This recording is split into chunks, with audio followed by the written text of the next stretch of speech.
Hello' everyone, কি খবৰ আপোনালোকৰ? আশা কৰোঁ আপোনালোকৰ সকলোৰে খবৰ ভাল। মোৰো খবৰ ভালেই।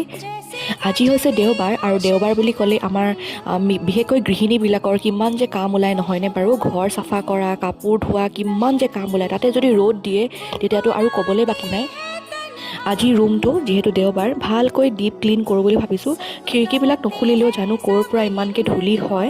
চাফা কৰি থকাই যায়, কিন্তু হ'লেও মানে ছানডে দিনটোত বেছি ভালকৈ ডিপ ক্লিনিং কৰিব পৰা যায়। সেইকাৰণে ভাবিলোঁ যে আজি চাফা কৰি লওঁ ভালকৈ ৰুমটো। আজি যিহেতু সময়ো পাইছোঁ, আৰু তাতে আজি আলহীও আহিব আমাৰ ঘৰলৈ। আলহী কোন আহিব আজিৰ ভিডিঅ'ত নেদেখুৱাম আপোনালোকক, অন্য এটা ভিডিঅ'ত দেখুৱাম।